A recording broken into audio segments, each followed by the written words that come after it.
Hello student, स्वागत है आप सभी का आपके अपने यूट्यूब चैनल पर।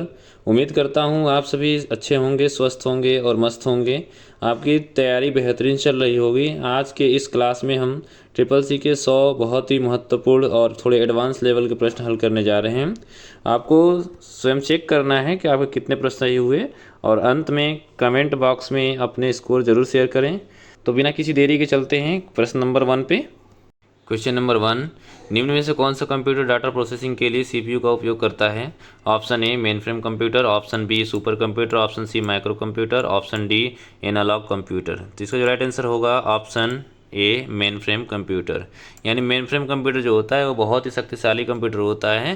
तो इसका उपयोग बड़े बड़े व्यावसायिक उद्योगों या व्यावसायिक संगठनों में किया जाता है। यह बहुत ही जल्दी कई सारे रिक्वेस्टों का जवाब देने की क्षमता रखता है, इसलिए इसे हम मेन फ्रेम कंप्यूटर बोलते हैं। इसका जो आकार होता है मिनी कंप्यूटर से बड़ा होता है लेकिन सुपर कंप्यूटर से छोटा होता है। नेक्स्ट क्वेश्चन नंबर 2, निम्न में से किस कंप्यूटर को होम पीसी कहा जाता है? Option A microcomputer, option B supercomputer, option C minicomputer, option D analogue computer. तो इसका राइट आंसर होगा ऑप्शन ए माइक्रो कंप्यूटर। यानी माइक्रो कंप्यूटर जो होता है उसे होम पीसी भी कहा जाता है। पीसी का फुल फॉर्म क्या होता है? पीसी का फुल फॉर्म होता है पर्सनल कंप्यूटर। ठीक है, इसलिए हम इसको माइक्रो कंप्यूटर बोलते हैं क्योंकि यह आकार में सबसे छोटा कंप्यूटर होता है। इसके अंतर्गत डेस्कटॉप और लैपटॉप, ठीक है, डेस्कटॉप और लैपटॉप दोनों कंप्यूटर आते हैं, इसलिए इसको क्या बोलते हैं? माइक्रो कंप्यूटर बोला जाता है या होम पीसी भी कहा जाता है। ठीक है, सुपर कंप्यूटर की बात करते हैं। जो सुपर कंप्यूटर होता है वो आकार में सबसे बड़ा कंप्यूटर होता है, यानी एक सामान्य कमरे के बराबर होता है इसका आकार। मिनी कंप्यूटर का जो आकार होता है वो माइक्रो कंप्यूटर से बड़ा और मेन फ्रेम कंप्यूटर से छोटा होता है, इसलिए हम इसको मिनी कंप्यूटर बोलते हैं। अब एनालॉग कंप्यूटर जो होता है यह वे कंप्यूटर होते हैं जो किसी भौतिक मात्राओं को मापकर उस अंक को प्रस्तुत करते हैं, इसलिए हम क्या बोलते हैं? इसको एनालॉग कंप्यूटर बोलते हैं। ठीक है, नेक्स्ट क्वेश्चन, थर्ड नंबर, तीसरी पीढ़ी कंप्यूटर की अवधि क्या थी? ऑप्शन ए 1975 से टिल डेट, ऑप्शन बी 1965 से 1974, ऑप्शन सी 1955 से 1964, ऑप्शन डी 1945 से 1954। तो इसका जो राइट आंसर होगा ऑप्शन बी 1965 से 1974, यानी इसका जो राइट आंसर होगा ऑप्शन बी 1965 से 1974। ये तीसरी पीढ़ी के पूछ रहा है। तीसरी पीढ़ी 1965 से 1974 के बीच में रहा है, कहीं कहीं 1973 भी देता है, लेकिन इसमें जो ऑप्शन है उसके आधार पर 1965 से 1974 is right answer. Next question number 4, which of the following is not A characteristics of computer? यानी निम्न में से कौन सी कंप्यूटर की विशेषता नहीं है? Option A versatility, option B diligence, option C it's slow, option D accurate. तो इसका जो राइट आंसर होगा ऑप्शन सी स्लो। यानी इसका जो विशेषता है वर्सेटिलिटी भी है, डिलीजेंस भी है और एक्यूरेट भी है, लेकिन स्लो इसकी विशेषता नहीं है। यहाँ पूछा क्या है? विशेषता नहीं है, इसलिए इसका राइट आंसर होगा option C. Next question number 5, किन अनुप्रयोगों में कंप्यूटर का उपयोग नहीं किया जाता है? Option A banking, option B hospital, option C cricket, option D home cleaning activities. तो इसका राइट आंसर होगा डी होम क्लीनिंग एक्टिविटीज़। यानी बैंकिंग सेक्टर में भी इसका प्रयोग किया जा रहा है, हॉस्पिटल में भी इसका प्रयोग किया जा रहा है, क्रिकेट सेक्टर में भी इसका प्रयोग किया जा रहा है, लेकिन होम क्लीनिंग एक्टिविटीज़ में इसका प्रयोग नहीं किया जाता है। यानी घर की साफ सफाई में कंप्यूटर का कोई प्रयोग नहीं होता है, इसलिए पूछा भी ये क्या है? उपयोग नहीं किया जाता है। इसका राइट आंसर होगा home cleaning activities. Next question number 6, निम्नलिखित में से कौन सा आईटी गैजेट का अनुप्रयोग नहीं है? यानी विच of the following is not an application of IT gadgets? इनमें से कौन सा आईटी गैजेट का अनुप्रयोग नहीं है? Option A industry automation, option B trade, option C internet application, option D home decoration. तो इसका राइट आंसर होगा ऑप्शन डी होम डेकोरेशन। यानी आईटी गैजेट का अनुप्रयोग इंडस्ट्री ऑटोमेशन में भी है, ट्रेड में भी है, इंटरनेट एप्लीकेशन में भी है, लेकिन होम डेकोरेशन में इसका प्रयोग नहीं होता। आईटी का फुल फॉर्म होता है information technology gadget. Next question number 7, which of the following is not camera application? निम्नलिखित में से कौन सा कैमरा का अनुप्रयोग नहीं है? Option A Kodak EasyShare 1, option B Flip, option C Zippo, option D Pentax K1000। तो इसका राइट आंसर होगा ऑप्शन सी जिप्पो। यानी जिप्पो की बात किया जाए तो जिप्पो क्या है? एक आईटी उद्योग का एक लाइफ स्टाइल एप्लीकेशन है, और बाकी इसके जितने भी हैं वो कैमरे के एप्लीकेशन हैं। यानी कोडेक एजी शेयर और फ्लिप और पेंटॉक्स, ये सारे के सारे तीनों की बात की जाए तीनों कैमरा का अनुप्रयोग, तीनों कैमरा एप्लीकेशन होता है। नेक्स्ट क्वेश्चन नंबर 8, निम्नलिखित में से कौन सा एक स्पर्श योग्य उपकरण है? Option A hardware, option B printer, option C light and option D all of the above. तो इसका राइट आंसर होगा option D all of the above. यानी कौन से स्पर्श योग्य की बात कर रहा है? स्पर्श मतलब कौन से ऐसा उपकरण है जिसे हम छू सकते हैं? हार्डवेयर को छू सकते हैं, प्रिंटर को छू सकते हैं, लाइटिंग को छू सकते हैं। यानी जो प्रिंटर होता है एक प्रकार का हार्डवेयर ही होता है। हार्डवेयर जितने भी हैं उनको हम आसानी से हम छू सकते हैं, देख सकते हैं, अनुभव कर सकते हैं, उसे हम हार्डवेयर कहते हैं। नेक्स्ट क्वेश्चन नंबर 9, निम्नलिखित में से कौन सा स्पर्श योग्य उपकरण नहीं है? Option A software, option B WhatsApp, option C YouTube, option D all of the above. तो इसका राइट आंसर होगा option D all of the above. यानी इसमें बात की है सॉफ्टवेयर की, तो सॉफ्टवेयर को हम स्पर्श नहीं कर सकते हैं, व्हाट्सएप को स्पर्श नहीं कर सकते और यूट्यूब को स्पर्श नहीं कर सकते। यानी ये सारे के सारे तो सॉफ्टवेयर ही हैं, इसलिए हम इनको स्पर्श नहीं कर सकते हैं। यानी सॉफ्टवेयर प्रोग्रामों का समूह होता है जिन्हें हम छू नहीं सकते, देख सकते हैं और अनुभव भी नहीं कर सकते, इसलिए हम इसको सॉफ्टवेयर बोलते हैं। तो व्हाट्सएप भी एक प्रकार का सॉफ्टवेयर है और यूट्यूब भी एक प्रकार का सॉफ्टवेयर है। ये दोनों एप्लीकेशन सॉफ्टवेयर हैं। पूछा क्या है? स्पर्श योग्य उपकरण नहीं है, तो इसमें इसका जो राइट आंसर होगा all of the above.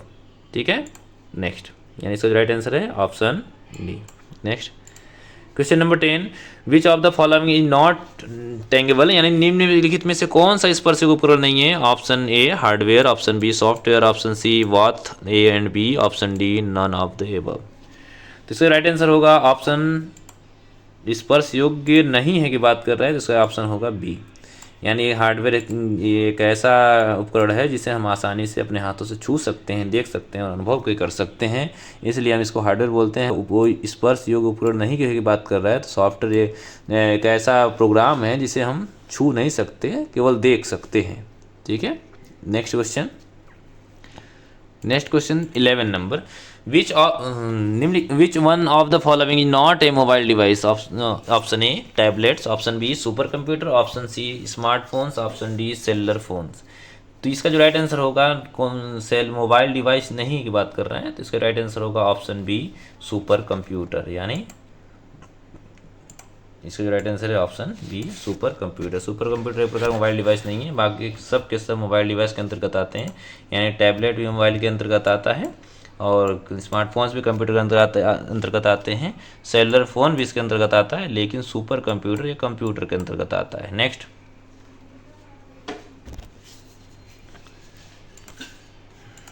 12 number, निम्नलिखित में से कौन सा एक क्लोज सोर्स ऑपरेटिंग सिस्टम है? Option A Linux, option B Ubuntu, option C FreeBSD, option D Microsoft. तो इसका जो राइट आंसर होगा ऑप्शन डी माइक्रोसॉफ्ट। इसकी बात किया जाए तो इसका जो राइट आंसर होगा ऑप्शन डी माइक्रोसॉफ्ट। लाइनक्स एक प्रकार का ओपन सोर्स ऑपरेटिंग सिस्टम है, उबंटू भी एक प्रकार का ओपन सोर्स ऑपरेटिंग सिस्टम है, ये भी एक ओपन सोर्स ऑपरेटिंग सिस्टम है। लेकिन जो माइक्रोसॉफ्ट होता है एक प्रकार का क्लोज्ड सोर्स ऑपरेटिंग सिस्टम है, क्योंकि यह सभी के इसका सोर्स कोड सभी के लिए उपलब्ध नहीं होता। बाकी जितने भी हैं सबके सोर्स कोड निःशुल्क उपलब्ध होते हैं, इसलिए हम इसे ओपन सोर्स कहते हैं, लेकिन इसका कोड सबके लिए उपलब्ध नहीं होता, इसलिए हम इसको क्लोज्ड सोर्स ऑपरेटिंग सिस्टम भी कहते हैं। नेक्स्ट, यानी ये सारे के सारे क्या हैं? ऑपरेटिंग सिस्टम हैं। ठीक है, next question number 13, which of the following is not a hardware. निम्नलिखित में से कौन सा एक हार्डवेयर नहीं है? Option A printer, option B peripheral device, option C Linux, option D tablet. तो इसका राइट आंसर होगा ऑप्शन हार्डवेयर नहीं की बात करें, ऑप्शन सी। ये प्रकार का क्या है? ऑपरेटिंग सिस्टम है। ऑपरेटिंग सिस्टम किसके अंदर आता है? सॉफ्टवेयर के अंतर्गत आता है। लेकिन जो हार्डवेयर, ये प्रिंटर जो है एक प्रकार का हार्डवेयर है, पेरिफेरल डिवाइसेस ये भी हार्डवेयर हैं और टैबलेट भी एक प्रकार का हार्डवेयर होता है, लेकिन लाइनक्स हार्डवेयर नहीं होता है, इसलिए इसका राइट आंसर होगा Linux. Next question number 14, Mac operating system stand for, यानी मैक ओएस का मतलब क्या है? Option A micro operating system, option B micro operating system, option C Macintosh operating system, option D none of these. तो इसका right answer होगा option C Macintosh operating system. यानी Macintosh एक प्रकार का ऑपरेटिंग सिस्टम होता है। नेक्स्ट, विंडोज ऑपरेटिंग सिस्टम किस वर्ष बनाया गया था? विंडोज की बात कर रहा है। Option A 2007, option B 2008, option C 2009 और ऑप्शन डी 2010। तो इसका राइट आंसर होगा ऑप्शन 2010 ऑप्शन इसमें है, ऑप्शन डी 2010। यानी विंडोज के ऑपरेटिंग सिस्टम की बात कर रहा है। तो 10 में विंडो फोन 7 नाम से लॉन्च किया गया था, तो इसका राइट आंसर होगा ऑप्शन डी 2010। ठीक है, question number 16, which one of the following is not a variant of Ubuntu? Option A Kubuntu, option B Lubuntu, option C Ubuntu kernel और ऑप्शन डी एक्स उबंटू। तो इसका right answer होगा option C Ubuntu kernel. यानी Ubuntu kernel एक प्रकार का Ubuntu flavour नहीं है, बाकी सब सब उबंटू लुबंटू और ये एक्स उबंटू ये सारे के सारे क्या हैं, उबंटू के फ्लेवर हैं, लेकिन उबंटू कर्नल फ्लेवर नहीं है, यानी यह एक उबंटू का प्रकार नहीं है। ठीक है, next question number 17, app drawer दिखाया गया है, यानी ऐप ड्रॉअर कहाँ दिखाया गया है? Option A at the bottom of the dock, option B at the top of the dock, option C at the side of the dock, option D none of the above. तो इसका right answer होगा option A at the top at the bottom of the dock. ठीक है, यानी यह dock जो होता है वो डॉक के निचले भाग में दिखाई देता है। आप इस पर क्लिक करके और सभी ऐप इंस्टॉल करके देख सकते हैं, यानी रख सकते हैं। ठीक है, नेक्स्ट क्वेश्चन नंबर 18 क्या करें कि आपको किसी फाइल या फोल्डर का नाम बदलने के लिए आपको क्या करना होगा? Option A right click on the item and select add और you can select the find and press F2। Option B right click on the item and select rename और you can select the file and press F2। Option C right click on the item and select rename और you can select the file and press F5। Option D none of these. तो इसका right answer होगा option B यानी right click on the item and select rename और you can select the file and press F2। यानी किसी file या folder के नाम को बदलने के लिए हमें क्या करना होगा? तो इसमें क्या कर रहा है सुनिएगा। ऑप्शन बी कैसे सही होगा, यानी राइट क्लिक यानी माउस का राइट बटन क्लिक करना है और उस आइटम पे सेलेक्ट करके उस पर राइट बटन क्लिक करना है और उसमें रीनेम के द्वारा हम उसका नाम चेंज कर सकते हैं, या you can select the file and press F2, यानी उस फाइल को सेलेक्ट करके कीबोर्ड का F2 बटन प्रेस करना होगा। अब जैसे ही F2 प्रेस करेंगे उस हम फाइल या फोल्डर का नाम बदल सकते हैं। ठीक है, नेक्स्ट अच्छा फोल्डर बनाने का शॉर्टकट भी होता है। फोल्डर बनाने का अगर शॉर्टकट पूछ जाता है तो शॉर्टकट उसका क्या होता है? Control plus shift plus N, यानी विंडो में फोल्डर बनाने के लिए तो control plus shift plus N use किया जाता है। ठीक है, नेक्स्ट क्वेश्चन नंबर है 19। क्वेश्चन नंबर 19 क्या कह रहे हैं? For searching a file you needs to press, यानी एक फाइल को खोजने के लिए आपको क्या प्रेस करना होगा? Option A control plus T, option B control plus F, option C control plus V, option D control plus C. तो इसका राइट आंसर होगा option B control plus F. यानी पूछ रहा है फाइल को खोजने के लिए, फाइल खोजना का मतलब फाइंड, तो फाइंड का जो शॉर्टकट होगा वो कंट्रोल प्लस एफ होता है। वो लिब्रे ऑफिस इम्प्रेस की बात किया जाए, लिब्रे ऑफिस कैल्क की बात किया जाए, लिब्रे ऑफिस राइटर की बात किया जाए, तीनों यानी कंट्रोल एफ ही यूज किया जाता है। याद रखिएगा। और रिप्लेस का भी होता है, रिप्लेस का मतलब होता है चेंज करना। रिप्लेस का शॉर्टकट होता है control plus H, CTRL plus H. ठीक है, नेक्स्ट क्वेश्चन नंबर 20, हार्डवेयर को नियंत्रित करने के लिए किस प्रकार की फाइल का उपयोग किया जाता है? Option A regular file, option B block device, option C symbolic link, option D directly. यानी इसका जो राइट आंसर होगा option number B block device. यानी देखा जाए तो ये कैरेक्टर डिवाइस की तरह होते हैं, ये जो हार्डवेयर को चलाने के लिए उपयोग किया जाता है, जैसे हार्ड ड्राइव, मेमोरी आदि, ये सारे ब्लॉक डिवाइस के अंतर्गत आते हैं। इसे हार्डवेयर को नियंत्रित करने के लिए किस प्रकार के फाइल का उपयोग किया जाता है? तो उसका जो राइट आंसर होगा ऑप्शन बी यानी ब्लॉक डिवाइस। ठीक है, नेक्स्ट चला जाए। Question number 21, for creating symbolic soft link which command is used? Symbolic soft link बनाने के लिए हम इन एस कमांड का उपयोग किया जाता है। Option A MK not command, option B RM command और ऑप्शन सी INS कमांड और ऑप्शन डी इनमें से कोई नहीं। ठीक, तो इसका राइट आंसर होगा option A MK not command. MK not command का यूज हम इन एस कमांड बनाने के लिए प्रयोग करते हैं, यानी सिंबॉलिक सॉफ्ट लिंक बनाने के लिए इनका प्रयोग किया जाता है। ठीक है, नेक्स्ट 22, एक मानक कंप्यूटर कीबोर्ड में कितने बटन होते हैं? Option A 84, option B 94, option C 104, option D 114। तो इसका राइट आंसर होगा ऑप्शन सी 104। एक मानक कंप्यूटर कीबोर्ड की बात की जाए तो उसमें कीबोर्ड की जो बटन की संख्या होती है वो 104 होती है। किसी कीबोर्ड में 104 से प्लस भी होते हैं, यानी 104 से अधिक भी हो सकते हैं, लेकिन जो मानक कीबोर्ड होता है उसमें एक बटन की संख्या 104 ही मिलेगा। नेक्स्ट चलते हैं 23, यानी 1/2 इंच फ्लॉपी की क्षमता है। ठीक है, यानी 1/2 इंच फ्लॉपी की क्षमता है। ऑप्शन ए 1/2 यानी 1.33 MB, option B 1.44 MB, option C 1.34 MB, option D 1.43 MB। तो ये हम बहुत अच्छे से जानते हैं, अच्छे से पढ़े भी हैं, यानी इसकी जो फ्लॉपी की क्षमता होती है 1.44 MB होती है, यानी इसका जो राइट आंसर होगा ऑप्शन बी 1.44 MB। MB का फुल फॉर्म होता है मेगाबाइट। क्या होता है? मेगाबाइट। ठीक है, तो 1.44 मेगाबाइट ये फ्लॉपी डिस्क की क्षमता होती है। नेक्स्ट क्वेश्चन नंबर 24, निम्न में से कौन सा प्रतिस्थापन आमतौर पर अधिक से अधिक प्रभावी थ्रूपुट में परिणाम करता है? Which of the following replacement generally result in greater system throughput? Option A local, option B global, option C universal और ऑप्शन डी पब्लिक। तो इसका राइट आंसर होगा ऑप्शन बी ग्लोबल, यानी global is the right answer. ठीक है, अब global और ये लोकल और यूनिवर्सल ये तीनों के तीनों थ्रूपुट में परिणाम नहीं करते हैं, लेकिन ये ग्लोबल क्या करता है? थ्रूपुट में परिणाम करता है। नेक्स्ट 25 नंबर, अधिकतम प्रक्रिया प्रति फ्रेम किसके द्वारा परिभाषित की जाती है? Option A the amount of available physical memory, option B operating system, option C instruction set architecture, option D none of the mentioned. तो इसका राइट आंसर होगा option A the amount of physical memory. ठीक है, next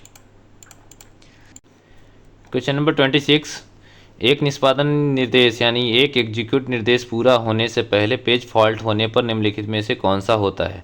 option A the instruction must be ignored, option B the instruction must be completed ignoring the page fault, option C the instruction must be restarted और option D none of the mentioned. तो इसका जो right answer होगा option C, इसका right answer होगा option C the instruction must be restarted. ठीक है, next चलते हैं और क्वेश्चन नंबर 27, निम्नलिखित में से किसने MIS को प्रभावी निर्णय के लिए आवश्यक जानकारी प्रदान की? Option A managers, option B customers, option C workers, option D foreman. तो इसका जो राइट आंसर होगा ऑप्शन ए मैनेजर्स, यानी मैनेजर MIS को प्रभावी निर्णय लेने के लिए आवश्यक जानकारी प्रदान की है। ठीक है, next 28, full form of DMA। ये DMA का फुल फॉर्म क्या है? Option A destinate memory access, option B direct memory access, option C direct module access, option D direct memory allocation. तो इसका राइट आंसर होगा option B direct memory access. Right answer direct memory access. ठीक है, 29 number, internet connection के लिए निम्नलिखित में कौन सा अनिवार्य है? Option A wifi, option B modem, option C router, option D all of the above. तो इसका जो राइट आंसर होगा, पूछ रहा है इंटरनेट कनेक्शन के लिए निम्नलिखित में से कौन सा अनिवार्य होता है, यानी इसका जो राइट आंसर होगा all of the above, all of the above. अच्छा, देखा जाए तो इंटरनेट कनेक्शन के लिए ये तीनों के तीनों अनिवार्य होते हैं। कैसे? वाईफाई यानी वायरलेस फिडेलिटी ये भी अनिवार्य होता है, मॉडेम मॉड्यूलेटर एंड डीमॉड्यूलेटर और राउटर भी अनिवार्य होता है। ठीक है, यानी तीनों से तीनों के द्वारा हम नेटवर्क कनेक्ट कर सकते हैं, इसलिए इसका राइट आंसर होगा ऑल ऑफ द एबव।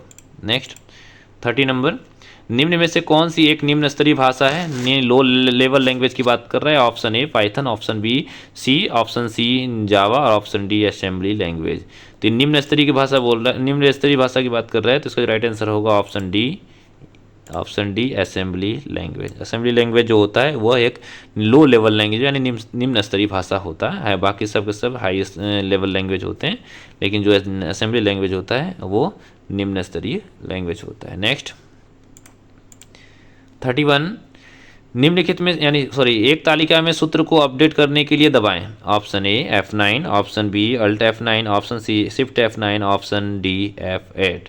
तो इसका राइट आंसर होगा ऑप्शन ए F9, यानी F9 प्रेस करके हम किसी भी फार्मूला को अपडेट कर सकते हैं। ठीक है। नेक्स्ट, MS वर्ड में शासक का उपयोग किन तरीकों से किया जाता है? शासक की बात कर रहा है, यानी in what ways ruler is used in MS word. ये ट्रांसलेशन करने में थोड़ा सा हो सकता है मिस्टेक, लेकिन इसका जो क्वेश्चन समझिएगा इंग्लिश में समझते हैं। अगर हिंदी में नहीं समझ पाते हैं तो इंग्लिश में समझना क्या प्रयास करिए। In what ways ruler is used in MS word, यानी इसको ऑप्शन देखते हैं। Option A to set tabs, option B to set indents, option C to change page margin, option D all of the above. तो इसका right answer होगा option D all of the above. यानी MS word में जो ruler होता है उसका उपयोग टू सेट टैब के लिए भी होता है, टू सेट इंडेंट यानी दूरी के लिए भी होता है, और पेज मार्जिन को सेट करने के लिए भी इसका प्रयोग किया जाता है। इसका जो राइट आंसर होगा all of the above. Next 33, which one is not consider as page margin. Option page margin किसे नहीं कहा जाता? Option A centre, option B right, option C top, option D left. तो इसका राइट आंसर होगा option C centre. Centre यानी page margin की बात कर रहा है, अलाइनमेंट की बात नहीं कर रहा है। अलाइनमेंट जो होते हैं लेफ्ट सेंटर राइट जस्टिफाई होते हैं, लेकिन पेज जो मार्जिन होता है वो टॉप होता है। टॉप होता है, बॉटम भी होता है, लेफ्ट भी होता है और राइट भी होता है। यानी राइट भी है, टॉप भी है, लेफ्ट भी है, लेकिन सेंटर नहीं होता है। इसलिए जो मैं नहीं पूछा है तो इसका राइट आंसर होगा सेंटर। ठीक है। नेक्स्ट, MS वर्ड में फॉन्ट साइज टूल में निम्नलिखित में से कौन सा सबसे बड़ा फॉन्ट साइज है? Option A 8 and 72, option B 8 and 68, option C 6 and 72, option D 6 and 68। तो इसका जो राइट आंसर होगा ऑप्शन ए यानी 8 and 72।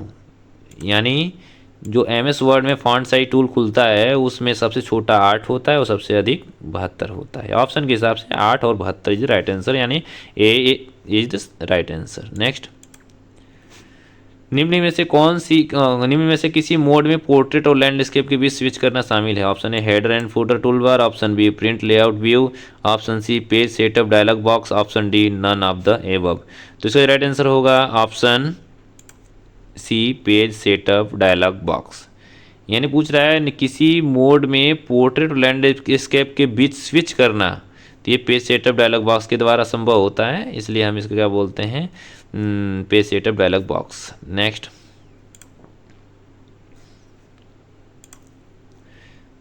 36, you can jump to the next column by, यानी आप अगले कॉलम पर जा सकते हैं। Option A press alter plus down arrow, option B clicking with your mouse on the next column, option B both A and B, option D in none of the above. तो इसका right answer होगा option C both, यानी A and B दोनों। यानी अगले column पे जाने की बात कर रहे हैं, तो इससे हम प्रेस अल्टर के साथ डाउन एरो से भी हम अगले कॉलम पे जा सकते हैं, और click with mouse the next column, यानी अगले नेक्स्ट कॉलम पे क्लिक करके भी हम अगले कॉलम पे जा सकते हैं। इसलिए इसका जो राइट आंसर होगा ऑप्शन सी बोथ, यानी ए एंड बी दोनों। Next, question number 37, control plus up arrow is use to, यानी कंट्रोल प्लस अप एरो का उपयोग कब किया जाता है? Option A control plus up arrow move the cursor on the page up, option B moves the cursor on line up, option C moves the cursor one screen up, option D moves the cursor on paragraph up. तो इसका right answer होगा option D move the cursor one paragraph up. यानी control plus up arrow का use तब किया जाता है जब हमें कर्सर को एक पैराग्राफ ऊपर मूव कराना होता है। ठीक है। नेक्स्ट क्वेश्चन 38, मेल मर्ज करने के लिए इनमें से कौन सा एक महत्वपूर्ण घटक नहीं है, यानी कौन सा कंपोनेंट मेल मर्ज के लिए सही नहीं है? ऑप्शन देखते हैं। मेल घटक की बात करें, कौन सा घटक नहीं है ना? Option A mail document, option B data source, option C merge field, option D word field.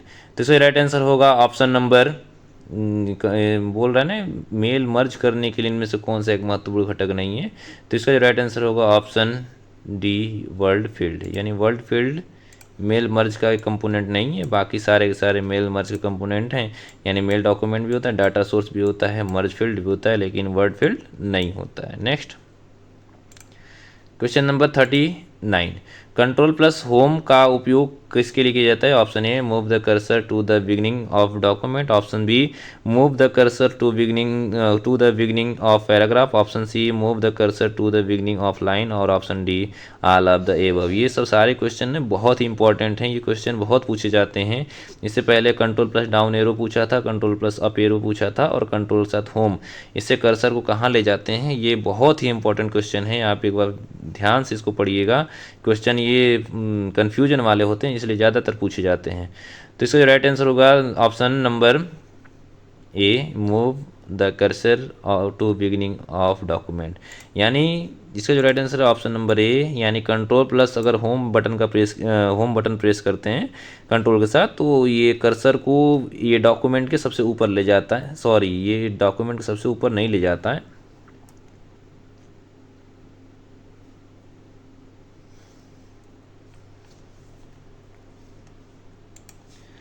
इसका जो राइट आंसर होगा option number A move the cursor to the beginning of document, यानी control plus home button press करने पर हम किसी भी document के सबसे स्टार्ट में पहुंचा सकते हैं, यानी कर्सर को वहाँ पहुंचा सकते हैं। Question number 40, which of the following for which end key is used, यानी एंड की का प्रयोग कब किया जाता है? Option A move the cursor end of the line, option B move the cursor end and the paragraph, option C move the cursor end of the document, option D move the cursor end of the screen. तो इसका जो right answer होगा option A move the cursor end of line, यानी and के का button तब use किया जाता है जब कर्सर को हमें लाइन के अंत में ले जाना है।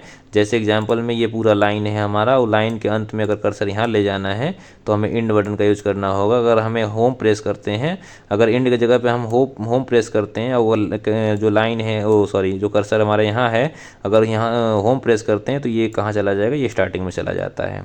एक चीज़ और समझते हैं, अगर कंट्रोल के साथ हम एरो यूज करते हैं, अगर कर्सर हमारे यहाँ पे है और कंट्रोल के साथ अगर लेफ्ट एरो यूज करते हैं तो ये कर्सर हमारे यहाँ पहुँच जाता है। अगर कर्सर मान लीजिए वर्ड के स्टार्टिंग में इधर इस साइड में है और पहुँचाना है लास्ट में, तो कंट्रोल के साथ हमें राइट एरो प्रेस करेंगे तो कर्सर ये लास्ट में पहुँच जाएगा। उस वर्ड के वो याद करिएगा, उस वर्ड के, यानी कंट्रोल जो होता है, कंट्रोल के साथ हम एरो का यूज करेंगे।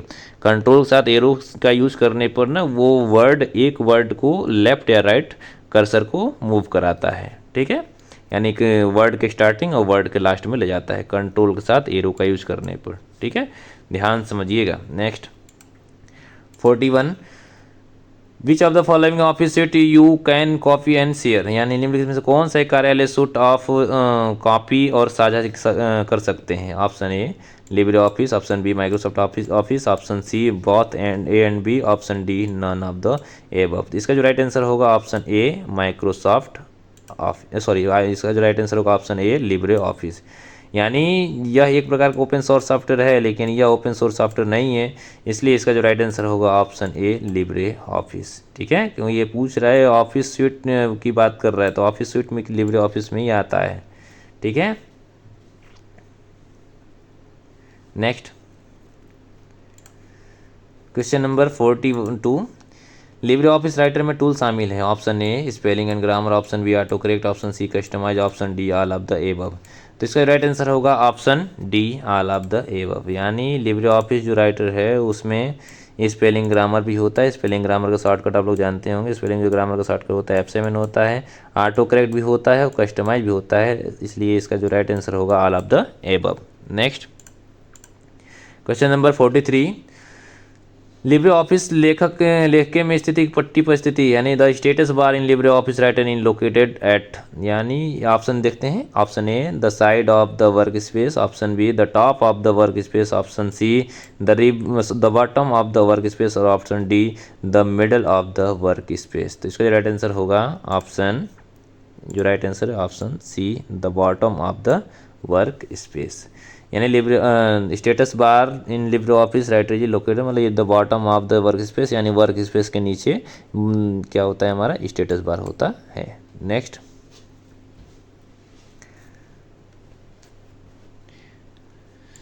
क्वेश्चन नंबर 44, यदि आप लिब्रे ऑफिस राइटर में केवल एक दस्तावेज को बंद करना चाहते हैं, यानी केवल एक डॉक्यूमेंट को बंद करना चाहते हैं, तो आपको क्या करने की आवश्यकता है? Option number A, go to the file and close. Option B, click on the close. Option C, both A and B. Option D, none of the above. तो इसका राइट आंसर होगा option number C, both and A and B दोनों, यानी file पे जाने के बाद वहाँ से भी क्लोज किया जा सकता है। और option B, click on the close, यानी ऊपर क्लोज वाले बटन से भी हम, यानी जो ऐसे क्रॉस बटन होता है उससे भी हम क्लोज कर सकते हैं। नेक्स्ट 45, आप लिब्रे ऑफिस राइटर में टेक्स्ट के संरेखण को किसके अनुसार सेट कर सकते हैं? You can set the alignment of the text in Libre office Writer according to.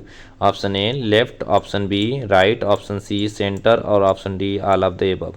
तो इसका राइट आंसर होगा ऑल ऑफ द एबव, यानी हम लेफ्ट, सेंटर और राइट तीनों प्रकार से हम अलाइनमेंट कर सकते हैं। ठीक है, नेक्स्ट चलते हैं। क्वेश्चन नंबर 46, डेटा को फिल्टर करने के लिए कौन से टूल बार विकल्प का उपयोग किया जाता है? Option A, sorting. Option B, filtering. Option C, deleting. Option D, inserting. तो इसका राइट आंसर होगा, क्या पूछ रहा है क्वेश्चन देखते हैं पहले फिर से। यानी डेटा को फिल्टर करने की बात कर रहा है, तो फिल्टर करने के लिए हमेशा फिल्टरिंग का यूज़ किया जाता है। तो इसका राइट आंसर होगा option number B, filtering is the right answer. Next question number 47, how many maximum rows are there in Calc, यानी कैल्क में पंक्तियों की संख्या कितनी होती है? Option A 3। Option B 24। Option C 65,536। D 256। तो इसका राइट आंसर होगा ऑप्शन सी 65,536। रो की संख्या की बात कर रहा है, कैल्क में अधिकतम कितने रो हो सकते हैं, तो रो की बात कर रहा है, तो इसका जो राइट आंसर होगा 65,536। एक चीज़ और ध्यान रखिएगा, ये 65,536 अगर नहीं होता है ऑप्शन में, तो वहाँ पे मिलेगा आपको 10,48,576। 10,48,576, अगर 10,48,576 है तो ये हमारा राइट आंसर होगा। ये 65,536 पुराना है, इसलिए इसमें ऑप्शन नहीं है, इसलिए हमें मजबूरी है, हम 65,536 हम टिक लगाएंगे। अगर नया होता, ये लिब्रे ऑफिस नया वर्जन होता है, उसमें 10,48,576 होता है। ठीक है, नेक्स्ट देखते हैं। Question number 48, which of the following is the basic unit of the Calc spreadsheet. Calc spreadsheet की मूल इकाई क्या है? Option A, Calc cell. Option B, sheet. Option C, column. और ऑप्शन डी, रो। इसका जो राइट आंसर होगा option A, Calc cell, यानी सेल जो होता है वो स्प्रेडशीट का बेसिक यूनिट होता है। बाकी ये सब भी होते हैं, लेकिन जो बेसिक यूनिट की बात कर रहा है, तो बेसिक यूनिट में हमेशा क्या आएगा? सेल ही आएगा, क्योंकि सेल बनता कैसे है, तो ये रो और कॉलम से ही बन मिलकर क्या बनता है? सेल, यानी रो और कॉलम का प्रतिच्छेद बिंदु ही क्या कहलाता है? सेल कहलाता है। ऐसे अगर सेल काउंट किया जाए तो ढेर सारा सेल हो जाता है। ठीक है, तो टोटल अगर सेल निकालना हो तो टोटल रो और टोटल कॉलम, ये दोनों की संख्या का मल्टीप्लाई कर देते हैं तो हमें सेल की संख्या का पता चल जाता है। ठीक है, नेक्स्ट 49 नंबर, कैल्क में अनुक्रम यानी आरोही अवरोही या वर्णानुक्रम में डेटा को व्यवस्थित करना क्या कहा जाता है? Option A, calc data formatting. Option B, data inserting. Option C, data ending और डाटा एडिटिंग। और ऑप्शन डी, सॉर्टिंग। तो इसका जो राइट आंसर होगा ऑप्शन डी, सॉर्टिंग, यानी फिल्टर की बात, सॉर्ट की बात कर रहा है। असेंडिंग और डिसेंडिंग नाम ही पहले दे दिया है। असेंडिंग यानी बढ़ते क्रम, डिसेंडिंग यानी घटते क्रम। आरोही अवरोही कहाँ होता है? हमेशा सॉर्टिंग में ही होता है। ए टू जेड, ए से जेड और जेड से ए, यानी जेड से जो ए होगा वो ये होगा डिसेंडिंग, और ये जो होगा वो क्या होगा? असेंडिंग होगा, याद रखिएगा। ठीक है, नेक्स्ट 50 नंबर क्या है? द शॉर्टकट की टू द क्रिएटेड डॉक्यूमेंट, यानी दस्तावेज बनाने के लिए कौन शॉर्टकट यूज़ किया जाता है? Option A, control N. Option B, control O. Option C, control V. Option D, control T. तो इसका राइट आंसर होगा ऑप्शन ए, कंट्रोल+N, यानी कंट्रोल+N के द्वारा हम नया डॉक्यूमेंट क्रिएट कर सकते हैं। कंट्रोल O से क्या कर सकते हैं? कोई फाइल, पुराने फाइल को हम ओपन कर सकते हैं, यानी सेव किया फाइल ओपन कर सकता है। ऑप्शन सी, यानी कंट्रोल+P के द्वारा हम क्या कर सकते हैं? किसी भी डॉक्यूमेंट को प्रिंट कर सकते हैं। इसलिए ये ऑप्शन हो नहीं सकता, इसलिए राइट आंसर होगा ऑप्शन ए, कंट्रोल+N, जिसे हम कोई भी नया डॉक्यूमेंट क्रिएट कर सकते हैं। नेक्स्ट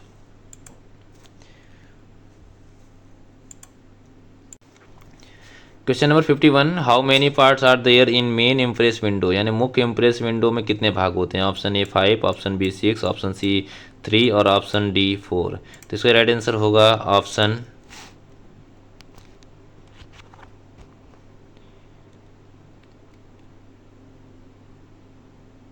तो इसका जो राइट आंसर होगा ऑप्शन सी 3, यानी जो मुख्य इम्प्रेस विंडो में होते हैं उसके विंडो में 3 भाग होते हैं। ये बहुत ही इंपॉर्टेंट क्वेश्चन है, ध्यान दीजिए रखिएगा।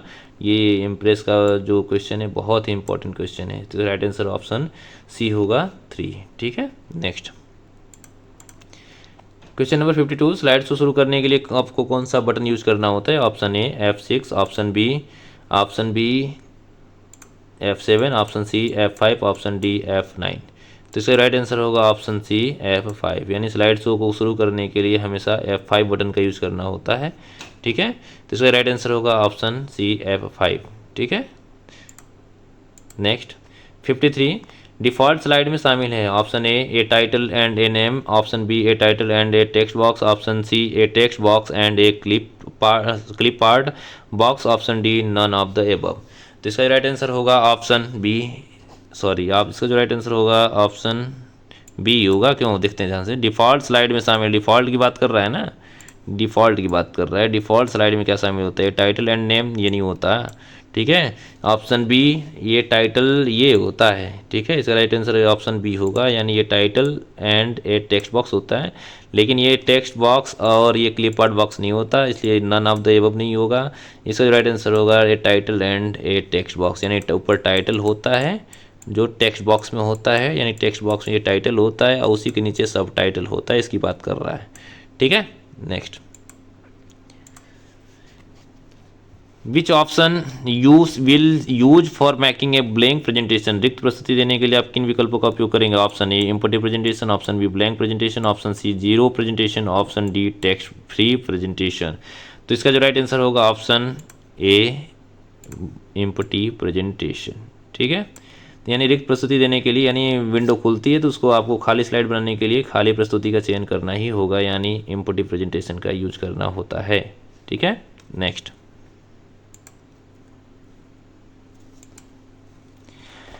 Question number 55। For deleting a slide you need to, option A right click on the slide in the slide pane and choose delete slide, option B right click menu और press delete key, option C A and B, option D none of the above. तो इसका जो right answer होगा option C A and B दोनों, यानी slide को हटाने के लिए हमें क्या क्या करना होता है? तो इसका ऑप्शन ए और ऑप्शन बी दोनों इसका सही होगा। कैसे देखते हैं, यानी स्लाइड को हम सीधे डिलीट करने के लिए स्लाइड के पेन में स्लाइड पर राइट क्लिक करें और राइट क्लिक मेन्यू से आप डिलीट स्लाइड को चुनें या डिलीट कर दबाएं तो ये आसानी से डिलीट हो जाएगा। तो इसका राइट आंसर होगा ऑप्शन सी होगा। क्यों, फिर से समझते हैं एक बार। Question number 55। स्लाइड को हटाने के लिए निम्न में से किसकी आवश्यकता होती है? Option A right click on the slide in the slide pane and choose delete slide, option B right click menu और press delete key, option C A and B और option D none of the above. तो इसका right answer होगा, इसका जो right answer है option C, यानी right click on the slide in the slide pane and choose the delete slide भी होता है, option B right click menu और प्रेस डिलीट किया होता है, यानी माउस का राइट बटन क्लिक करके भी हम डिलीट कर सकते हैं और डायरेक्ट स्लाइड पे क्लिक करके भी हम क्या कर सकते हैं, स्लाइड को डिलीट कर सकते हैं। और भी बहुत सारे ऑप्शन होते हैं डिलीट करने को, लेकिन इसमें 2 ऑप्शन दिए हैं, ये दोनों के दोनों हमारे क्या हैं, सही हैं। तो आगे देखते हैं नेक्स्ट 56। वर्चुअल रियलिटी कितने प्रकार के होते हैं? Option A 3, option B 2, option C 4, option D 5। तो वर्चुअल रियलिटी की बात कर रहे हैं, यानी इसका जो राइट आंसर होगा ऑप्शन ए 3, यानी वर्चुअल रियलिटी कितने प्रकार के होते हैं? वर्चुअल रियलिटी 3 प्रकार के होते हैं। ये बहुत इंपॉर्टेंट क्वेश्चन है, ध्यान रखिएगा। तो जो ये वर्चुअल रियलिटी की बात कर रहा है, ये 3 प्रकार का वेरी वेरी वेरी इंपॉर्टेंट। ठीक है, next question number 57। A flight simulator consists of a physical cockpit. It is an example of virtual reality. यानी फ्लाइट सिमुलेटर में एक भौतिक कॉकपिट होता है, यह किस आभासी वास्तविकता का उदाहरण है, यानी किस वर्चुअल रियलिटी का उदाहरण है? Option A semi immersive simulation, option B non immersive simulation, option C fully immersive simulation और option D none of the above. तो इसका राइट आंसर होगा option A semi immersive simulation. ठीक है, नेक्स्ट 58। आर्टिफिशियल इंटेलिजेंस मशीन क्या बना सकते हैं? Option A more effective, option B intelligent, option C fast, option D none of the above. तो इसका राइट आंसर होगा ऑप्शन बी इंटेलिजेंट, यानी आर्टिफिशियल इंटेलिजेंस कंप्यूटर साइंस में अध्ययन का एक बहुत बड़ा क्षेत्र है जिसके माध्यम से हम बुद्धिमान मशीनें बना सकते हैं, इसीलिए इसको आर्टिफिशियल इंटेलिजेंट बोला जाता है। ठीक है, एआई का फुल फॉर्म आर्टिफिशियल इंटेलिजेंट होता है। ठीक है, ये आर्टिफिशियल इंटेलिजेंस। नेक्स्ट 59, निम्नलिखित में से कौन सा बड़े डेटा की विशेषता नहीं है? बिग डेटा की बात कर रहा है। Option A velocity, option B value और option C virtue, option D value. ठीक है, तो इसका राइट आंसर होगा option C, option number C. ठीक है, यानी वेलोसिटी यानी ट्रिपल वी, यानी बिग डेटा में ये भी आते हैं, याद रखिएगा, ट्रिपल वी या 3P भी बोलते हैं। ठीक है, ये बहुत इंपॉर्टेंट है। ठीक है, बिग डेटा जो बड़े डेटा विश्लेषण है, बिग डेटा एनालिटिक्स की वैसे बात कर रहा है, इससे थ्री भी आते हैं, वेलोसिटी आता है, वैल्यू आता है और वैल्यूम भी आता है। तो ये बहुत इंपॉर्टेंट क्वेश्चन है, इसको थोड़ा याद रखिएगा। ठीक है, तो इसका राइट आंसर होगा ऑप्शन नंबर सी। ठीक है, नेक्स्ट निम्नलिखित में से कौन सा बिग डेटा की विशेषता है? Option A velocity, option B value, option C variety और option D all of the them. तो इसका राइट आंसर होगा option D all of them, यानी वेलोसिटी भी एक बिग डेटा एनालिटिक्स की विशेषता है और वैल्यू भी है और वैरायटी भी है, इसलिए इसको राइट आंसर होगा option D all of them. यानी ट्रिपल भी बहुत इंपॉर्टेंट है, याद रखिएगा। जो ट्रिपल भी है वो बिग डेटा एनालिटिक्स की विशेषता होता है, यानी वेलोसिटी भी होता है, वैल्यू भी होता है और वैरायटी भी होता है। ठीक है, नेक्स्ट क्वेश्चन। नेक्स्ट क्या कर रहा है? बिग डेटा विश्लेषण में वेग का क्या अर्थ है? वेग यानी velocity. Option A the speed of data, option B the quality of data, the option C the accuracy of data और option D none of the above. तो इसका राइट आंसर होगा option A the speed of data, यानी velocity यानी वेग का अर्थ है वेग यानी वेलोसिटी।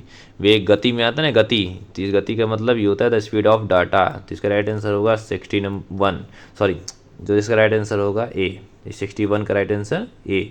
नेक्स्ट 62, डेटा विश्लेषण में वॉल्यूम का क्या मतलब है? Option A the quality of data, option B the quantity of data, option C the accuracy of data और option D none of the above. यानी इसका जो राइट आंसर होगा, यानी 62 का जो राइट आंसर है option number B quantity of data. ठीक है, नेक्स्ट ऑप्शन 63 नंबर क्या कर रहा है? Value indicates in the big data analytics, यानी ऑप्शन इसका जो बिग डेटा विश्लेषण में मान इंगित करता है।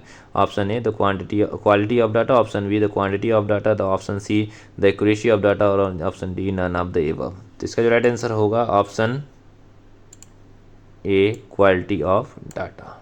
ठीक है, ध्यान रखिएगा, ये सब क्वेश्चन भूलिएगा नहीं। ठीक है, नेक्स्ट बिग डेटा एनालिटिक्स में विविधता का क्या मतलब है? विविधता मतलब ये variety means big data analytics. Option A the different type of data, the quantity of data, option C the accuracy of data और option D none of the above. तो इसका राइट आंसर होगा option A different types of data. विविधता का मतलब ये होता है डिफरेंट टाइप। ठीक है, तो इसका राइट आंसर होगा option number A the different types of data. अच्छा, वैरायटी का अर्थ विभिन्न स्रोतों से आने वाले अलग अलग प्रकार के डाटा की वैरायटी है। अब डाटा पास्ट की तुलना में बहुत अलग है। ठीक है, तो next question number 65, variety means in big data analytics, यानी बिग डेटा विश्लेषण में सत्यापन क्या मतलब? Option A the different type of data, the option B the quantity of data, the option C the accuracy of data और option D none of the above. तो इसका right answer होगा option number C the accuracy of data. 65 का जो right answer होगा option number सी। अगर देखा जाए तो वैरायटी का मतलब है किसी विभिन्न स्रोतों से उत्पन्न डेटा की एक्यूरेसी जो होती है ना, यदि विश्वसनीय नहीं है तो डाटा का कोई फ़ायदा नहीं है। ठीक है, इसलिए इसका जो राइट आंसर होगा ऑप्शन नंबर सी एक्यूरेसी। मतलब क्या होता है इससे, मतलब विश्वसनीय होता है, तो इसलिए इसका राइट आंसर ऑप्शन सी होगा। नेक्स्ट आते हैं 66 नंबर, क्लाउड कंप्यूटिंग में उपयोग करने या प्रदान करने का तरीका क्या है? Option A storage, option B server, option D database और option D all of the above. तो इसका जो राइट क्लाउड स्टोरेज की बात कर रहे हैं, तो इसका जो राइट आंसर होगा option D all of the above. यानी क्लाउड कंप्यूटिंग जो होता है ना, इंटरनेट के माध्यम से स्टोरेज सर्वर और डेटाबेस नेटवर्किंग सॉफ्टवेयर और भी अन्य कंप्यूटर सेवाओं का यूज प्रदान करने का तरीका है, मतलब यूज करने का तरीका है। यानी क्लाउड कंप्यूटिंग होता क्या है समझते हैं, पहले से ध्यान समझना है। जो क्लाउड कंप्यूटिंग के माध्यम से ना हम किसी भी डेटा को ना वो इंटरनेट पे स्टोर कर सकते हैं। जैसे आप इसका एग्जांपल एक तरह से ले लेते हैं, गूगल ड्राइव पे कोई भी डेटा को स्टोर किया जा सकता है, यानी वो इंटरनेट पे स्टोर हो रहा है डेटा, हमारे ड्राइव में हमारे जो इंटरनल मेमोरी है उसमें स्टोर नहीं हो रहा है, वो इंटरनेट पे स्टोर हो रहा है। जब आवश्यकता पड़ेगा हम उस वहाँ से डेटा को हम उठा सकते हैं, इसी को हम क्लाउड कंप्यूटिंग बोलते हैं। ठीक है, तो इसका राइट आंसर होगा ऑल ऑफ द अबव, यानी स्टोरेज भी आता है, सर्वर भी आता है और डेटाबेस, तीनों आएंगे, इसलिए इसका जो राइट आंसर होगा option D all of the above. Next 67 number, निम्नलिखित में से कौन क्लाउड कंप्यूटिंग का हिस्सा नहीं है? ठीक है, तो इसका option A internet service, option B storage, option C database, option D server. ठीक है, तो इसका राइट आंसर होगा ऑप्शन ए यानी इंटरनेट सर्विस। निम्नलिखित में से कौन सा क्लाउड कंप्यूटिंग का हिस्सा नहीं है? इंटरनेट सर्विस नहीं है, स्टोरेज भी है, डेटाबेस भी है, सर्वर भी है। इससे पहले क्वेश्चन में यानी 66 नंबर में हम बता चुके हैं। ठीक है, next 68 number, which of the following not a service of cloud computing? Cloud computing का यूज क्या प्रदान करने का एक तरीका नहीं है? ऑप्शन ए आस, ऑप्शन बी पास और ऑप्शन सी सास और ऑप्शन डी नास। तो इसका राइट आंसर होगा ऑप्शन डी नास। ठीक है, यानी जो क्लाउड कंप्यूटिंग में नास का नाम की कोई सेवा ही नहीं है, आस है, पास है और सास भी है, लेकिन नास नहीं होता है। ठीक है, ये नहीं है, ये है और ये है। ठीक है, next 69 number, which of the following cable content two conductors? यानी निम्नलिखित में से किस केबल में दो कंडक्टर होते हैं? Option A wireless, option B coaxial, option C A and B, option D none of the above. तो इसका राइट आंसर होगा ऑप्शन बी कोएक्सियल। अच्छा, इसमें वायरलेस भी दिया है, वायरलेस में कोई केबल नहीं है, वायरलेस का मतलब ये इसमें वायर ही ना हो। ठीक है, तो फिर भी ऑप्शन में दे दिया, तो इसका राइट आंसर होगा ऑप्शन बी कोएक्सियल। ठीक है, वायरलेस हो नहीं सकता है, वायर मतलब तार और लेस मतलब है ही नहीं, मतलब वो बिना तार का। ठीक है, तो फिर तो भी इसमें दे दिया, तो इसका राइट आंसर होगा ऑप्शन बी कोएक्सियल। ठीक है, ए एंड बी हो नहीं सकता, जब में ये नहीं है तो ए एंड बी कैसे हो सकता है? ठीक है, नन ऑफ द अबव मतलब इसमें है नहीं, ऑप्शन ए दिया है कोएक्सियल। ठीक है, नेक्स्ट ऑप्शन बी कोएक्सियल सही है। नेक्स्ट आते हैं, कंडक्टर होते हैं जो एक दूसरे के समानांतर होते हैं। Option A coaxial cable, option B fibre optic cable, option C wireless cable, option D none of the above. तो इसका राइट आंसर होगा option number B fibre optic cable. इसका right answer option number B fibre optic cable, यानी conductor जो होते हैं एक दूसरे के समानांतर होते हैं। ठीक है ना, यानी in which type of cable glass is use in the centre की बात कर रहा है, तो इसका राइट आंसर होगा option B fibre optic cable. Next 71, microwave transmission का एक उदाहरण एग्जाम्पल है। Option A guided media, option B unguided media, option C bounded media, option D none of the above. ठीक है, तो इसका राइट आंसर होगा option number B unguided media. क्या होगा इसका आंसर? Unguided media. ठीक है, नेक्स्ट आते हैं 72, the frequency of the radio transmission is, यानी रेडियो प्रसारण की आवृत्ति के बाद कुछ फ्रीक्वेंसी की बात कर रहा है। Option A between 20 to 2 GHz, option B between 10 to 1 GHz, option C between 10 to 1 GHz और option D none of the above. तो इसका राइट आंसर होगा option number B between 10 to 1 GHz। ठीक है ना, नेक्स्ट 73, यूनिकास्ट संचार के लिए निम्नलिखित में से किसका उपयोग किया जाता है? Option A microwave transmission, option B radio transmission, option C A and B, option D none of the above. तो इसका जो राइट आंसर होगा option number A microwave transmission, यानी यूनिकास्ट संचार यानी कम्युनिकेशन के लिए हमें इस माइक्रोवेव ट्रांसमिशन का उपयोग किया जाता है, रेडियो ट्रांसमिशन हो नहीं सकता, इसलिए इसका राइट आंसर होगा ऑप्शन ए एंड बी नहीं हो सकता। ठीक है, नेक्स्ट 74, अच्छा रेडियो तरंग की बात किया जाए, थोड़ा सा समझ लेते हैं इस क्वेश्चन को। तो जो रेडियो तरंग की तुलना में ना उच्च आवृत्ति की यात्रा पर करता है ना, ये रेडियो तरंग है वो बहुत ही उच्च आवृत्ति पर यानी उच्च हाई फ्रिक्वेंसी पर यात्रा करता है। ठीक है ना, इसके लिए सेंडर और को रिसीवर के अंदर होना चाहिए। ठीक है, यह कम गीगाहर्ट्ज वाली प्रणाली में संचालित होता है और यह ज़्यादातर यूनिकास्ट संचार के लिए उपयोग होता है, इसलिए रेडियो तरंग हो नहीं सकता, इसलिए इसका राइट आंसर होगा ऑप्शन नंबर ए होगा माइक्रोवेव ट्रांसमिशन। ठीक है,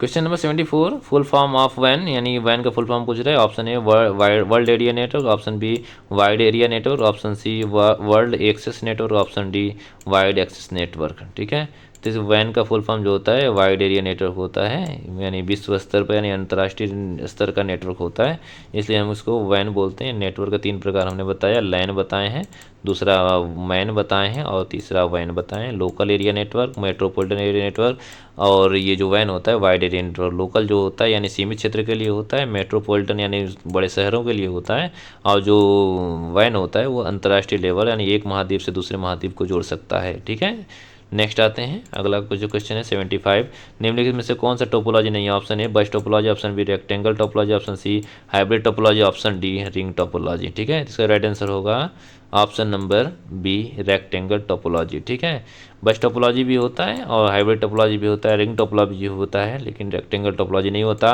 उसकी जगह पर ट्री टोपोलॉजी अगर ऑप्शन देता है, ट्री टोपोलॉजी भी होता है, मेश टोपोलॉजी भी होता है, लेकिन रेक्टेंगल टोपोलॉजी नाम का कोई टोपोलॉजी नहीं होता है। नेक्स्ट 76, किस प्रकार की टोपोलॉजी में ट्रांसमिशन यूनि डायरेक्शनल होता है? Option A bus topology, option B star topology, option C hybrid topology, option D ring topology. तो इसका जो राइट आंसर होगा ऑप्शन डी रिंग टोपोलॉजी। ठीक है, option D is the right answer.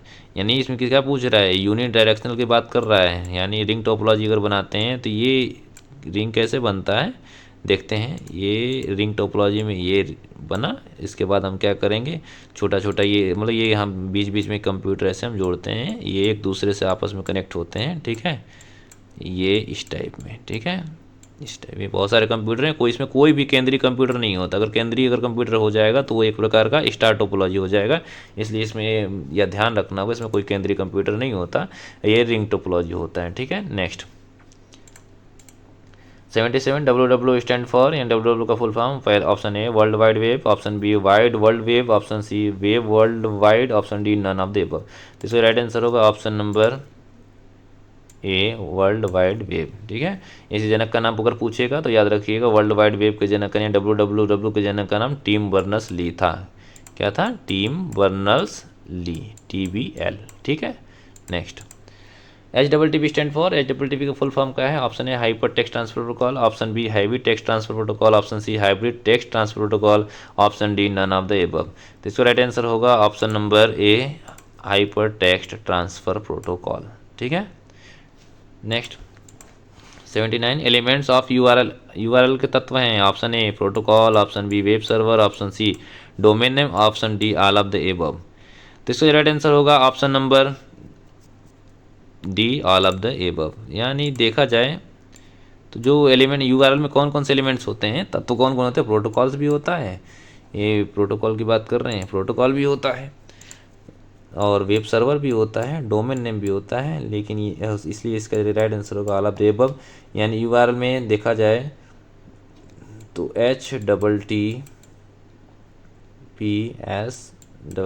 ऐसे लगता है ना URL, फिर आगे हम ये जितने भी टेक्स्ट होते हैं वो टाइप होते हैं, फिर ये वेबसाइट होते हैं, वेबसाइट में स्लैश पेज को बताता है, यानी ये पूरा अगर हम मिला दें तो यही हमारा वेबसाइट बन जाता है, सॉरी URL बन जाता है। इसमें प्रोटोकॉल्स भी शामिल है, वेब सर्वर भी शामिल है और डोमेन नेम भी शामिल होता है। Next 80 number, FTP stand for, FTP का फुल फॉर्म पूछ रहे हैं। Option A file transfer protocols, option B fund transfer protocol, option C folder transfer protocol, option D none of the above. ठीक है, FTP का फुल फॉर्म जो होता है ऑप्शन ये फाइल ट्रांसफ़र प्रोटोकॉल। ठीक है, अच्छा ये FTP के साथ IP भी याद कर लेते हैं। IP का फुल फॉर्म क्या होता है? Internet protocol. TCP की बात कर रहे हैं, TCP का फुल फॉर्म होता है ट्रांसमिशन कंट्रोल प्रोटोकॉल। ऑप्शन और अगला देखते हैं SMTP की बात करते हैं। SMTP का फुल फॉर्म होता है सिंपल मेल ट्रांसफ़र प्रोटोकॉल। ये याद रखिएगा, ये सब के सब क्या है? एक प्रोटोकॉल होता है, एक यूजनेट भी प्रोटोकॉल होता है, एक टेलनेट भी प्रोटोकॉल होता है। ठीक है, तो नेक्स्ट चलते हैं 81, क्वेश्चन नंबर 81। अब 81 से लेकर 100 तक के क्वेश्चन ट्रू फॉल्स वाले होंगे, तो ये थोड़ा जल्दी जल्दी करेंगे। लेजर प्रिंटर एक दर्पण पर लेजर बीम को निर्देशित करके कागज़ पर छवियों का निर्माण करता है जो ड्रम पर बीम को उछालता है। तो ये लेजर प्रिंटर जो दर्पण लेजर के बीम को निर्देशित करके मतलब कागज़ पर छवियों का निर्माण करता है और वह ड्रम पर बीम को उछालता भी है, तो इसका राइट आंसर होगा ट्रू, यानी ये सही होगा। ठीक है, नेक्स्ट एक प्रोजेक्टर इनपुट डिवाइस है जो एक कंप्यूटर द्वारा उत्पन्न छवियों को ले सकता है और उन्हें एक बड़ी सपाटी यानी आमतौर पर हल्के रंग की सतह पर पुनः पेश कर सकता है। तो ये 100% क्या होगा, गलत होगा। क्यों गलत होगा? क्यों, एक प्रोजेक्टर जो होता है एक प्रकार का इनपुट डिवाइस ना होकर ये एक आउटपुट डिवाइस होता है, तो ये 100% गलत है। तो इसका जो राइट आंसर फॉल्स होगा। नेक्स्ट आते हैं क्वेश्चन नंबर 83। फ्लटर एक आउटपुट डिवाइस है जिसका उपयोग कागजों पर ग्राफिकल आउटपुट बनाने के लिए किया जाता है। ग्राफिकल आउटपुट बनाने की बात कर रहा है, यानी प्लॉटर एक आउटपुट डिवाइस तो होता ही है और साथ में यह जो कागजों पर ग्राफिकल आउटपुट बनाने के लिए उपयोग किया जाता है, इसलिए इसका राइट आंसर होगा ट्रू। ठीक है, नेक्स्ट। डॉट मैट्रिक्स प्रिंटर 24 से 60 पिन वाले प्रिंट हेड का उपयोग करता है, तो इसका राइट आंसर होगा फॉल्स। ये क्योंकि ये डॉट मैट्रिक्स प्रिंटर जो 24 से 60 पिन वाले प्रिंट हेड का प्रयोग नहीं करता, इसलिए इसका राइट आंसर फॉल्स होगा। नेक्स्ट आते हैं 85। OCR is an input device is use to read a printed text, यानी OCR एक इनपुट डिवाइस है जिसका उपयोग प्रिंटेड हेड टेक्स्ट को पढ़ने के लिए किया जाता है, तो इसका जो राइट आंसर होगा ऑप्शन ए ने ट्रू, यानी ये सही है। ठीक है, OCR एक प्रकार का इनपुट डिवाइस है जिसका प्रयोग प्रिंटेड टेक्स्ट को पढ़ने के लिए जाता है। OCR का फुल फॉर्म होता है ऑप्टिकल कैरेक्टर रिकॉग्निशन या ऑप्टिकल कैरेक्टर रीडर भी कर सकते हैं। कैरेक्टर का मतलब अक्षर हो जाता है, ऑप्टिकल कैरेक्टर यानी वो प्रिंटेड टेक्स्ट यानी को पढ़ने के लिए किया जाता है। ठीक है, नेक्स्ट 86 नंबर। कंट्रोल V का उपयोग कंटेंट को कॉपी करने के लिए जाता है, या इसका जो राइट आंसर होगा फॉल्स। क्यों फॉल्स होगा? क्योंकि कंट्रोल V से पेस्ट होता है और कंट्रोल C से कॉपी होता है, इसको थोड़ा ध्यान रखना होगा। कंट्रोल V पेस्ट का शॉर्टकट होता है और कॉपी की शॉर्टकट की बात किया जाए तो इसका कंट्रोल प्लस C होता है। Next 87। Control plus I use for underline the text, यानी कंट्रोल U से क्या कर सकते हैं, अंडरलाइन किया जा सकता है, तो इसका राइट आंसर होगा फॉल्स। क्यों फॉल्स होगा?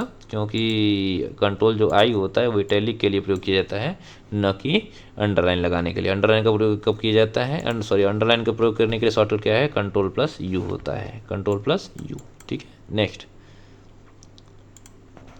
88 number. Shift plus delete key is use for permanently delete a file, यानी कि शिफ्ट के साथ डिलीट प्रेस करने पर ये फाइल परमानेंट डिलीट हो जाता है, तो इसका जो राइट आंसर होगा ऑप्शन ए ट्रू, यानी जो फाइल होता है वो परमानेंट डिलीट करने के लिए हमें शिफ्ट के साथ डिलीट यूज करना होता है। अगर विदाउट शिफ्ट अगर हम डिलीट यूज प्रेस करते हैं, अगर हम विदाउट शिफ्ट का डिलीट करते हैं तो वह जो फाइल होता है वो रिसाइकल बिन में जाकर स्टोर हो जाता है और पुनः रिसाइकल बिन से हम उसे क्या कर सकते हैं, वापस रिस्टोर कर सकते हैं। लेकिन शिफ्ट के साथ डिलीट अगर यूज करते हैं तो ये परमानेंटली डिलीट हो जाता है, फिर उसे हम रिस्टोर नहीं कर सकते। Next 89 number. Kernel operating system का उच्चतम स्तर बन गया है, तो इसका राइट आंसर कर्नल की बात कर रहा है। Kernel has become the highest level of the operating system, तो इसका जो राइट आंसर होगा ऑप्शन बी फॉल्स, यानी कर्नल ऑपरेटिंग सिस्टम को उच्चतम स्तर नहीं बना है ना, तो इसका राइट आंसर होगा फॉल्स फॉल्स फॉल्स। ठीक है, नेक्स्ट आते हैं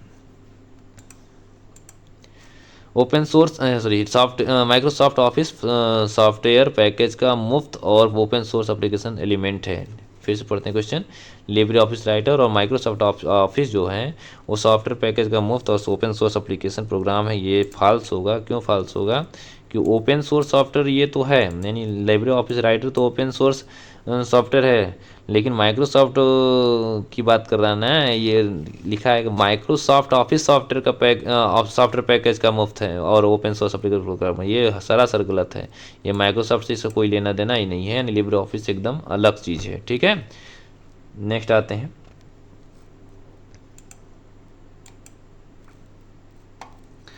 क्वेश्चन नंबर 91। राइटर विभिन्न स्वरूपों में दस्तावेज को खोलने और सहेजने में सक्षम है, इसका राइट आंसर ट्रू, यानी यह सही है। ठीक है, नेक्स्ट 92। ऑटो फिल्टर सेट करने से पहले named information range Libre office writer की भी विशेषता है, इसका राइट आंसर होगा ऑप्शन ए, यानी ट्रू, ये सही होगा। ठीक है, नेक्स्ट आते हैं अंतर्निहित ड्राइंग टूल यानी MS वर्ड की एक विशेषता है, तो ये बिल्कुल गलत होगा, क्योंकि अंतर्निहित ड्राइंग टूल MS वर्ड की एक विशेषता नहीं होता है। ठीक है, तो इसका राइट आंसर होगा false. Next 94 number. Libre office MS office से सस्ता है, तो ये एकदम बिल्कुल सही बात है। लिब्रे ऑफिस क्या होता है, एक ओपन सोर्स सॉफ्टवेयर होता है, यानी ये निःशुल्क प्रदान होता है, यानी इसका सोर्स कोड सभी के लिए उपलब्ध होता है। लेकिन जो MS ऑफिस यानी माइक्रोसॉफ्ट ऑफिस होता है ना, ये माइक्रोसॉफ्ट जो ऑफिस है वो सभी के लिए उपलब्ध नहीं हो पाता, इसका सोर्स कोड सभी के लिए उपलब्ध नहीं है, इसलिए लिब्रे ऑफिस क्या है, MS ऑफिस से सस्ता है, यानी ये सही आंसर होगा। ठीक है, आगे देखते हैं।